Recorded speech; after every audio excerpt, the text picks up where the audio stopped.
चुनाव के दरमियान नीतीश कुमार की मानसिक स्थिति को लेकर विपक्ष के नेता तमाम तरह की बातें कर रहे थे और उनकी हरकतों से ऐसा लग भी रहा था। कभी किसी पदाधिकारी के माथे पर गमला पटक दे रहे थे, तो कभी राष्ट्रगान के समय खड़े होकर ताली पीट रहे थे, तो कभी किसी को श्रद्धेय कहकर बुला रहे थे, तो कभी किसी के पांव पर गिर जा रहे थे। इन सब हरकतों की वजह से ही विपक्षी दल के नेताओं को लगा कि उनकी मानसिक स्थिति ठीक नहीं है। इसके बावजूद भी बिहार की जनता ने उन्हें जनादेश दिया और वो फिर से मुख्यमंत्री चुनकर आए। लेकिन आज जिस तरह की उनकी हरकत थी, उससे यह साबित हो जाता है कि विपक्षी दलों के नेताओं का जो उनके ऊपर आरोप लगाया जा रहा था, उनको लेकर जो बातें हो रही थी, उनकी मानसिक स्थिति को लेकर जो बातें कही जा रही थी, वह सही साबित हुई।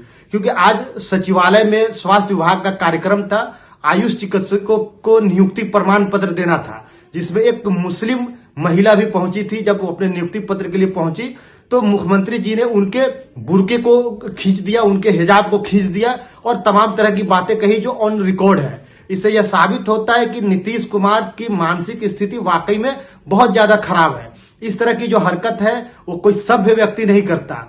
जब एक राज्य का मुख्यमंत्री जब इस तरह की हरकत करता है तो ये बहुत ही शर्मनाक हरकत है। इस तरह की हरकत रोड साइड जो लफंगे होते हैं वही किसी का बुर्का खींचते हैं, किसी का दुपट्टा खींचते हैं, किसी का कपड़ा खींचते हैं। लेकिन एक राज्य का मुख्यमंत्री जब इस तरह की हरकत करे तो ये हमारे लिए, राज्य के लिए और सभी दल के नेताओं के लिए सोचने का समय है।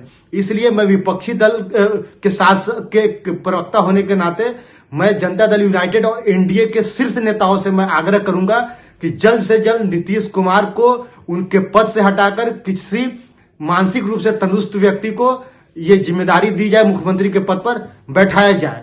क्योंकि अगर ऐसा नहीं होता है तो जो उनकी मानसिक स्थिति है, आने वाले दिनों में बिहार की प्रशासनिक और जो कानून व्यवस्था है वो काफी चरमरा जाएगा। क्योंकि एक महिला जिसके पास पहनने का अधिकार है, जिसको धार्मिक जो उनकी स्वतंत्रता है, उस पर प्रहार किया गया है। ये तो भारत की संविधान जो है, भारत का जो संविधान है वो हर व्यक्ति को ये अधिकार देता है कि उसको क्या खाना है, क्या पहनना है, क्या किस धर्म का अनुपालन करना है। उसके बावजूद मुख्यमंत्री जैसा पद पर बैठा हुआ व्यक्ति अगर इस तरह की हरकत करता है तो ये बहुत ही निंदनीय है।